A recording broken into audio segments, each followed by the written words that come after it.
ഈ മനുഷ്യനെ ഒരു കസേരയിൽ കെട്ടിയിട്ടിരിക്കുകയായിരുന്നു. ആ കസേര പതുക്കെ ഐസ് പോലെ തണുത്ത വെള്ളം നിറച്ച ഒരു വലിയ ടാങ്കിലേക്ക് ചെരിഞ്ഞുകൊണ്ടിരുന്നു. പിന്നീട് അവന്റെ ശരീരം വീണ്ടും വീണ്ടും വെള്ളത്തിനടിയിലേക്ക് മുക്കി. ഡോക്ടർ ശാന്തമായി നിന്നുകൊണ്ട് ഈ പരീക്ഷണം നിരീക്ഷിക്കുകയായിരുന്നു. പരീക്ഷണത്തിന്റെ ഫലത്തിൽ അയാൾ പൂർണ്ണമായും തൃപ്തനായതുപോലെയായിരുന്നു. ഏതാനും മിനിറ്റുകൾക്ക് ശേഷം ഒടുവിൽ അവനെ വെള്ളത്തിൽ നിന്ന് പുറത്തെടുത്തു. ഒരു നിമിഷത്തേക്ക് ഇനിയെല്ലാം അവസാനിച്ചുവെന്നവന് തോന്നി. എന്നാൽ ഉടൻ തന്നെ അവന്റെ ശരീരത്തിലേക്ക് വലിയ അളവിലൊരു വൈറസ് കുത്തിവെച്ചു. പിന്നീട് വീണ്ടും അതേ മഞ്ഞുപോലെ തണുത്ത വെള്ളത്തിലേക്ക് അവനെ എറിഞ്ഞു. ഈ പരീക്ഷണം തുടർച്ചയായി നടന്നുകൊണ്ടിരുന്നു. അവന്റെ ശരീരത്തിലേക്ക് ഡസൻ കണക്കിന് തവണ വൈറസ് കുത്തിവെച്ചു.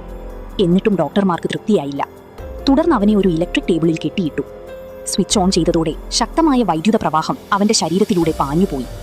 ഒടുവിലെല്ലാം ശാന്തമായി. എന്നാൽ വീണ്ടും കണ്ണു തുറന്നപ്പോൾ അവന്റെ ശരീരത്തിനുള്ളിൽ എന്തോ മാറിയിരുന്നു. അവന്റെ വിരലുകൾ പെട്ടെന്ന് കട്ടിയാകാൻ തുടങ്ങി. മുഖം പതുക്കെ വികൃതമാകാൻ തുടങ്ങി. പിന്നാലെ അവന്റെ കൈകൾ വലിയ വേർവുൾഫിന്റെ നഖങ്ങൾ പോലെയായി മാറി. കാലുകളും തുടർച്ചയായി രൂപം മാറിക്കൊണ്ടിരുന്നു. ഒടുവിൽ അവന്റെ ഷൂസ് പോലും പൊട്ടിപ്പോയി. അപ്പോഴാണ് അവിടെ ഉണ്ടായിരുന്നവർക്ക് പരീക്ഷണം ഗുരുതരമായി പരാജയപ്പെട്ടുവെന്ന് മനസ്സിലായത്. അവന്റെ വായ അസാധാരണമായി വലുതായി തുറക്കാൻ തുടങ്ങി. അവന് തന്റെ ശരീരത്തിന്മേലുള്ള പൂർണ്ണ നിയന്ത്രണം നഷ്ടപ്പെട്ടു.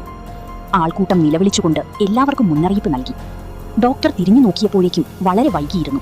എല്ലാവരും പുറത്തേക്ക് ഓടാൻ ശ്രമിച്ചെങ്കിലും എക്സിറ്റിനു സമീപം വഴിയാകെ തടഞ്ഞു നിന്നിരുന്നു.